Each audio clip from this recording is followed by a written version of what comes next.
Hello, Highway Time viewers. Judy Shields here. We are so happy to welcome back writer, Los Angeles historian, and host of Lost LA, Nathan Masters. Hey, Nathan, how you doing?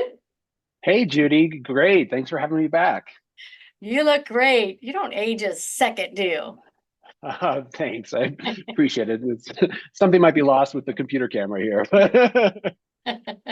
How do you like my background? Oh, I love that background. It's perfect framing for this talk. I keep my head between the Lost and the LA, right? Right. Yeah, I love that image behind you. That's a classic Bob's Big Boy Diner. It's beautiful. Is that the one at Burbank, right? You know what? I don't I know don't, if that's the one in I'm Burbank. not It sure doesn't which look one like it the is. one in Burbank. Because that's an Um, old nostalgic picture, isn't it? it's very nostalgic. Yeah, the Burbank one is it looks very different from that. The Bob, there's no giant big boy there. Okay. There's a giant neon tower. Yeah. Um, yeah, but That is so I honestly cool. I'm at a loss. I don't know where As I that's from. say, Yeah. I know. Well, folks, we're kind of giggling about Bob's Big Boy because we're here to talk to Nathan about. I mean, I have loved all the Lost LAs, and I can't imagine them getting better, but they keep getting better. I mean, this season is like, oh my gosh, and I'm like, the fast food and car culture. Let's just kind of talk about each episode, what little you can give away and stuff, because I want you to do all the talking because there's just so much. Of course, I'm going to ask you about your research and which ones did you choose? I mean, how could you not choose McDonald's, Bob's Big Boy, In and Out? I mean, oh my gosh, let's hear all about this one.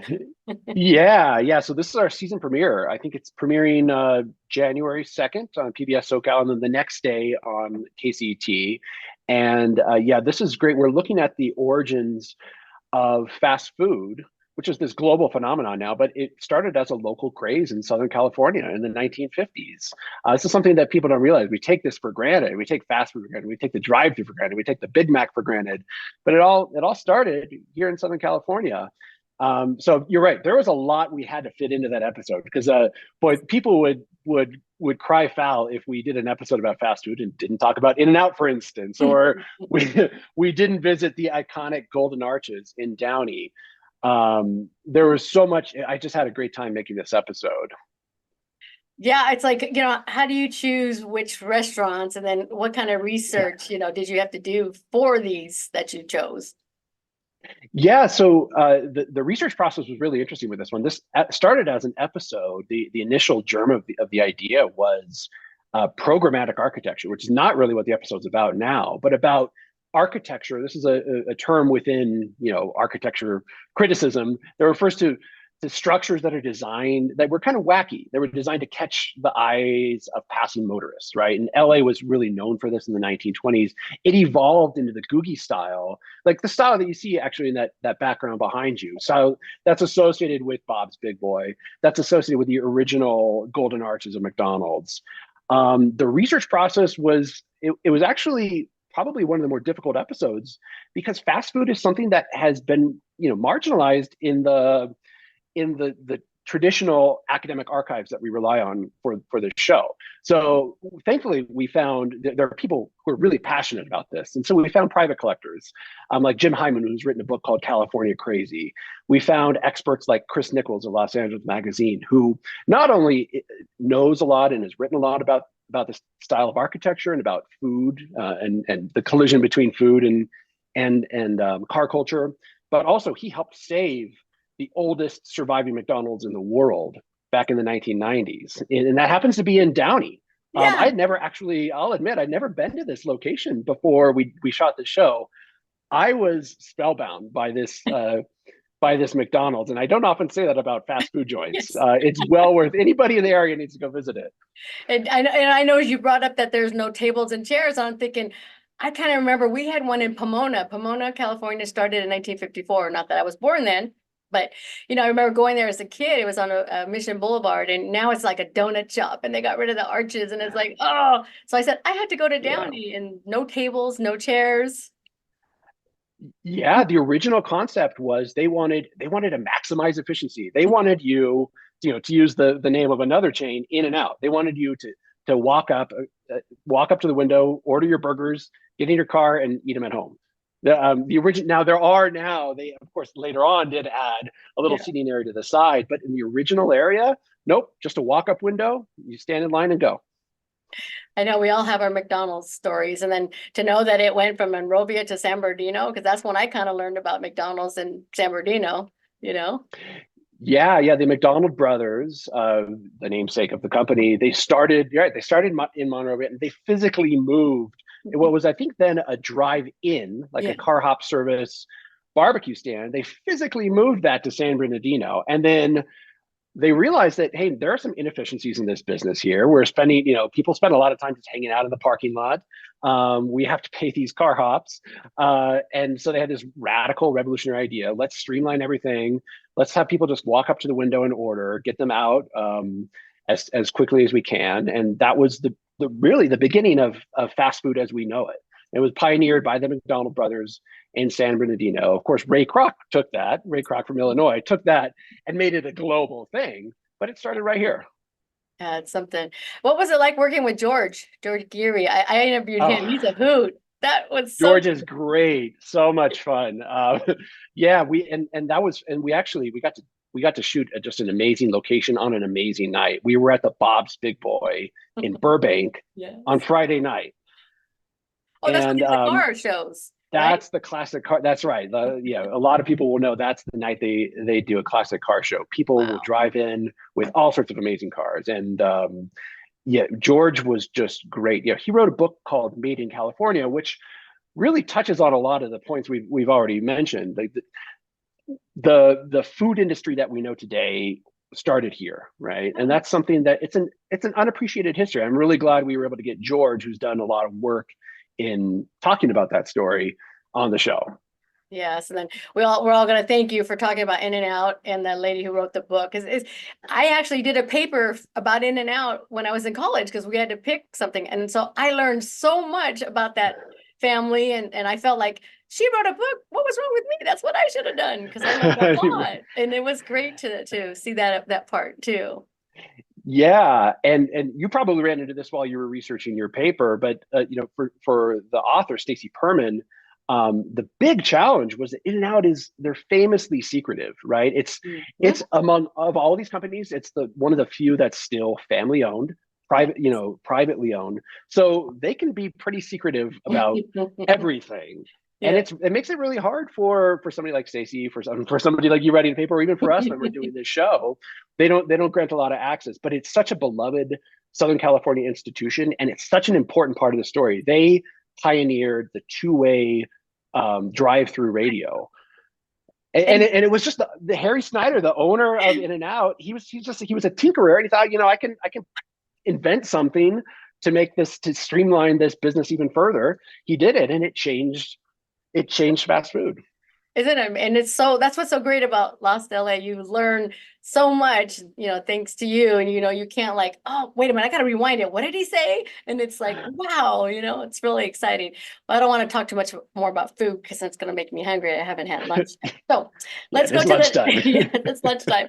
Let's go to the next episode. And folks, these may not air at this particular day or time. You have to check your local listings. Tuesday, January 9th, I see historic Filipinotown.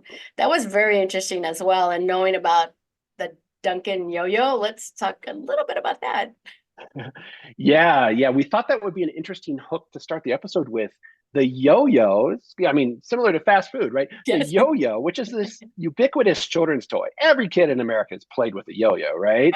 And across the world. Well, it was popularized. It was refined and popularized as a children's toy right here in Southern California by a Filipino immigrant named Pedro Flores. That's something that a lot of people just don't know. So we started with that. And we thought that was emblematic of how a lot of Filipino American history is treated. It's invisible to the mainstream, and that's a recurring theme throughout that episode. This invisibility, and then the work of activists, community organizers to make their heritage more visible on top of that. Yeah, like I said, that's a great one. Whoever chose that, to let us know that there's a lot of history, and it's just not always, someone here from California or the United States. So that's great to know.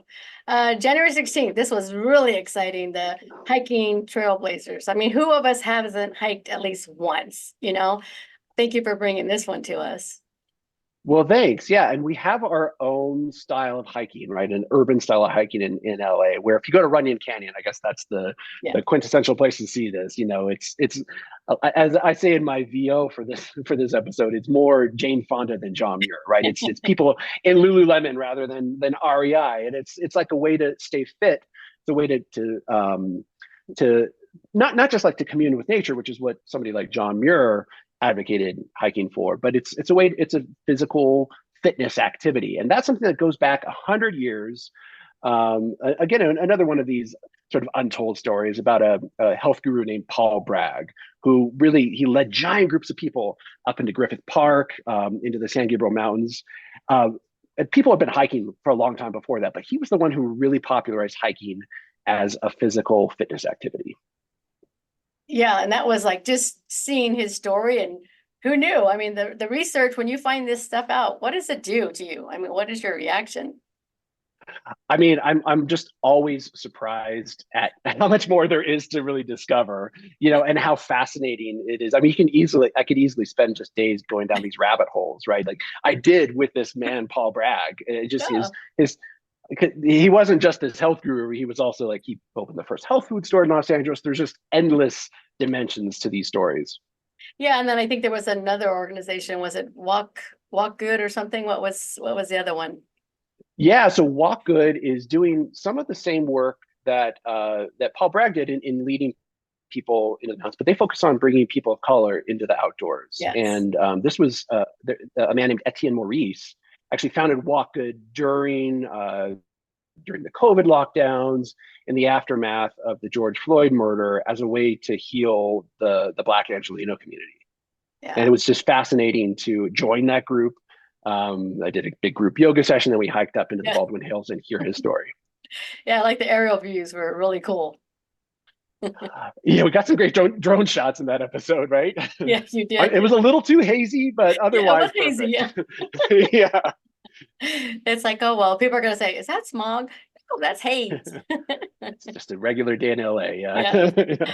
Uh, Tuesday, January 23rd. This one, I was really excited because Eternal City, Los Angeles Cemeteries. I love when I travel, I go to cemeteries. This was Do brilliant. you? Yes, I love it. Yeah. So who brought this one up? I love it. Yeah, yeah, no, well, that's interesting that you say that because I've thought as we were making this episode, I thought, you know, how many people? I wonder if people come to LA and they use the cemeteries that we're visiting as a way to get to know the city. And I don't really know the answer to that. I think some of these are like Hollywood Forever, for instance, must be in all the guidebooks, right? It just has to be. I mean, it's a legitimate tourist destination. But I think what we realized in making this episode is that it really is a good way to understand a place, and I'm sure you've experienced that in other cities. Oh, yeah. Yeah. Yeah.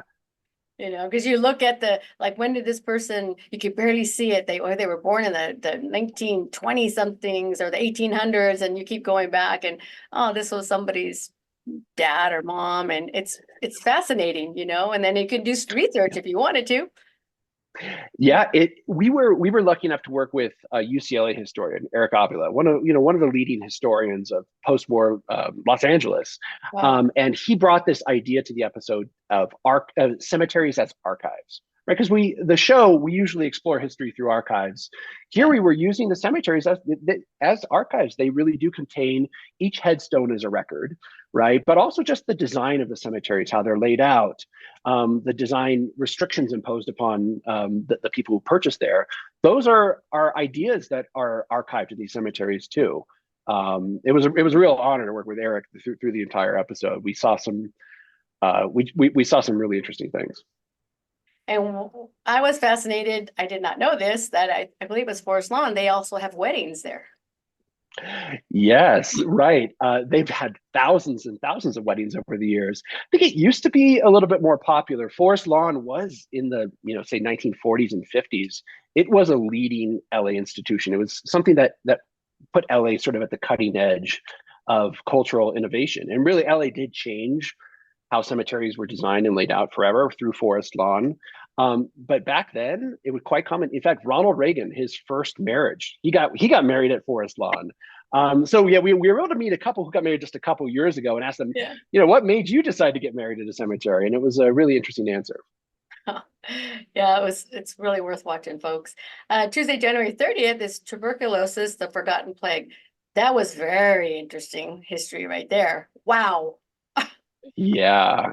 Yeah. This is I'm super happy with the way this episode turned out. The subtitle The Forgotten Plague, right, about Yeah. tuberculosis. And it really is in many ways forgotten. We've forgotten that it was one of the leading killers in America. I think like the third leading killer, something like that. Yeah. It affected a lot of people beyond just the patients and the victims, right? People's families. People were isolated from their families because at the time, until the advent of modern antibiotics, there really was no effective treatment, certainly no cure. The Yeah. best they could do is isolate these people, give them fresh air and sunshine. And of course, that's why they came to Southern California. And lots of people, they flocked in droves to Southern California, to places called sanatoriums where they could try to recover, try to, and the the Yeah. the results, I think the results were mixed, but thankfully in the 1940s there was a cure. Yeah. But I mean, it's, Lost LA, here we go. It's history brought here Yeah. to California and why a lot of people came. They may have been sick, but they still chose to come here to get better, you know? Yeah, yeah, and we happened to be a place that did have a lot of sunshine, and we really used that fact, our weather, as a way to sell ourselves to the rest of the world. So when people needed to convince people to move out here, or the sanitariums were looking for people to move there, that was an advertising point for them. Marketing. Marketing, yeah, Yes. yeah. Okay, Tuesday, February 6th. This one's awesome. Tiki bars and their Hollywood origins. Oh my gosh, who doesn't love a tiki bar? Right? Yeah, and we got to go to several of them in this episode, including the oldest one in Los Angeles, which is in North Hollywood, the Tonga Hut, and then we also went to the oldest one that's still under the same ownership, the original ownership of the Tiki Tea on Sunset Boulevard. That was just fascinating, and there are all of these references back. No, even if you go to some of the newer tiki bars, to the origins of it in Hollywood. A man named Don the Beachcomber, he called himself that. His name Yes. was Ernest Raymond Beaumont Gantz. So you understand why he changed his name. But uh, he landed in Hollywood towards the end of Prohibition after having traveled the Caribbean, the South Seas for many years, collecting a bunch of trinkets, and turned an old abandoned tailor shop into a tropical hideaway named Don the Beachcombers. And that was the sort of like the first tropical bar. Later became this big tiki movement that is still pretty big today. Yeah.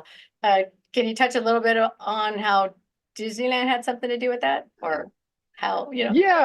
Yeah. I mean, in the episode, I sort of say that I think Disneyland, I think the ultimate expression of tiki culture is found in this little tiny attraction inside Adventureland called the Enchanted Tiki Room. And this Yeah. was something Walt Disney opened up in the early 60s. Yeah, it's a fascinating place where it, it's sort of like the height of what you might call tiki kitsch, right? Like it had, I mean, it's entertaining, of course, but it does seem like very much a product of the early 60s, which is something that we get into in the episode. Yeah, and I like that. And I like how, some of them have yeah, I mean, these bars are amazing, and that this, at least folks can see this episode and draw business to them because, I'm definitely going to go and check them out because it's really awesome. Yeah, yeah. The last bar that we visited in that episode is a place called Strongwater. Apparently, you have to reserve a table there, and you have to do it a month or so in advance. They're so popular, so they don't need our help, but all the other ones, yes. Yeah. Definitely. Who doesn't like a good drink and a tiki mug? Did you Yeah, take me a home with zombie for me. Yeah. You know what? I did buy a souvenir mug from a couple places. Yeah. But they're more expensive than I realized. There's a huge collecting community and that just drives up the price. Yeah. Yeah, there you go. It reminds you of your show. So, in making these shows, how long does it take to put this season together? When did you start? When did you this is it? ready to go. Yeah, that's a great question. We've been working on this for a year, so it takes a while. There's this whole research and development phase that we have to go through before we can even start shooting the episodes. And then production will take 1 to 2 months, and then we need a lot of time to edit it together. And we've been really good about figuring out what stories we want to tell, what collections we want to highlight, where we want to go in the research and development phase. But of course, there's still just a lot of fine tuning to be done in the editing. So it takes it takes a year. I mean, I'm sure we could do it faster, but this is our process, and I'm just thrilled with the way it's all worked out, because I think we've done a lot of great TV in the past, but I think this is our best season yet. I can honestly It say is. that. It truly is. They only, like I said, they only get better. And so do you have, are you guys starting on the next season? Because they're going to keep going. I'm not sure we've announced that, but we're definitely planning to make more. I know I'm going to keep watching until you and I are both gray. So, keep them Well, coming. thank you, Judy. Appreciate it. It's So, just for me, it's a labor of love, and I just yeah. I love doing it. Yeah, you could tell you're natural, with all your background of research and all the things that you do. It comes very easy for you, which makes it more enjoyable for us as viewers, to see that it's easy for you. So what's happening for the holidays? What'd you ask Santa for? You know what? I haven't asked for anything. It reminds me I should start putting together a Christmas list. But I'll be doing some travel. That's actually probably the best treat I can get. Oh, that's good. All right. So, Yeah. well, at least we've got some your show's coming up, and we look forward to it. And then we wish you happy holidays. How about some social media for our viewers and readers to find the show? Yeah. I think you can find out more about the show at PBS SoCal and KCET. Those are sort of the two handles. And then I'll be sharing my own reflections too. I'm at just Nathan Masters. I'm sure you can find me there too. All right, social media, go out and find Nathan. Yeah. So once again, thank you for taking the time to talk to the Hollywood Times. And we will be putting this up on YouTube, our official channel, the Hollywood Times Original. So we look forward to that. And we want to talk to you as soon as the next season's up. Sounds good. Thank you, Judy. Appreciate it. Yeah, I appreciate you too. Thank you.